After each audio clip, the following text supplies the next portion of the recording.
Hi there. I imagine you consider yourself a very honest person, one who tells the truth.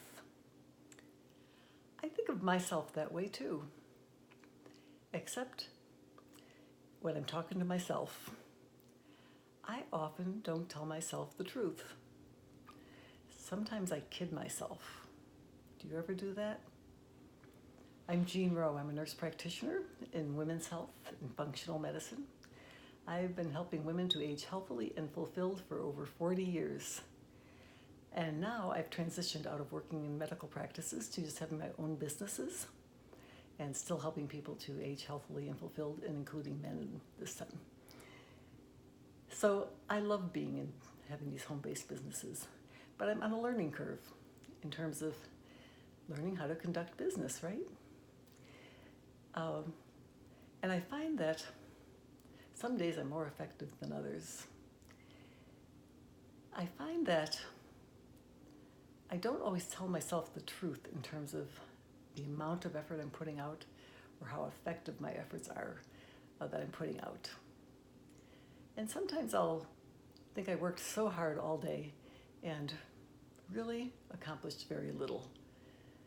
And some days I'm really on, and I like that.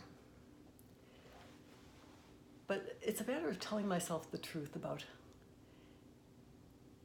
am I really doing what's needed to build these businesses? If it's not consistent and it's not effective, what I'm doing, then I need to shift something. So I ask myself the question at the end of a day now and just say, if I did every day the things I did today, would I be moving well toward my goals and dreams? So it's a good question. If you repeated every day what you did today, would you be moving really toward your goals and dreams? And if not, then shift something. Time to shift, right? Shifting to effectiveness is got a lot of components. I think one wonderful thing about the businesses that I'm in is my tribe helps me. I can be in touch with people and get back on track, get ideas, get encouragement. That's one thing I love about these businesses that I'm in. But there's other things too. There's self-care. Self-care is very, very important.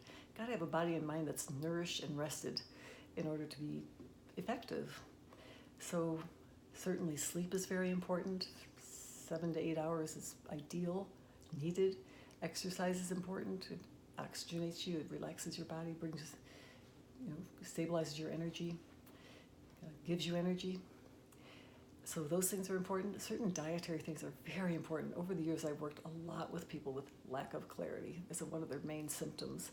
Lack of mental clarity, confusion, inability to process easily, well for tasks and that sort of thing.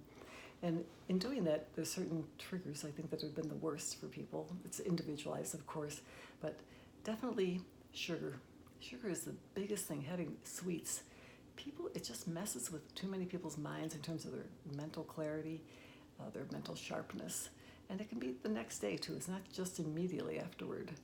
It can go on through the next day. Same thing happens with some people with alcohol. Just even a glass of wine will sometimes make them feel kind of spacey and not as happy the next day as they are when they don't have it. It's hard to admit because some of us like to have a glass of wine now and then, but it's true that it can interfere. And what else? Let's see.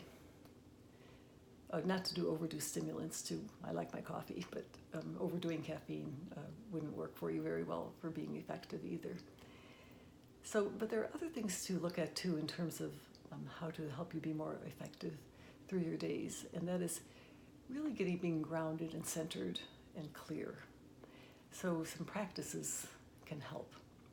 Now, some of us have tried meditation practices over the years. I've tried many different types. I've loved them in many ways, but they've never been easy for me. I just have such a Western mind, such a busy mind, where it's been difficult to really stay focused on the meditation. But I found something recently. My coach, Terry Petrovic, introduced me to a book recently called Stress Less, Accomplish More. It's by a woman named Emily Fletcher. And she has developed this technique of meditation for the Western mind. And it really does make a difference. She knows the Western mind, she knows us. So it's relatively simple to do, doesn't take a lot of time, 15 minutes twice a day. And basically you do about 2 minutes of mindfulness where you just get present in your body and your space. And then you do about 10 minutes or so, 10 to 12 minutes, I can't remember exactly, of mantra. Let a mantra come to you. And typically in the meditations I've done of more Eastern type, it's these kind of holy mantras, which are very beautiful. But for this particular type of meditation, it's just whatever comes to you, whatever words. So for me, I had like effectiveness as my mantra, or clarity as my mantra. So it can be things like that. It's often for me something related to my life and work. So do that for 10 minutes or so, and then for 2 minutes after that, I really love this, you bring your mantra to your dreams and your goals.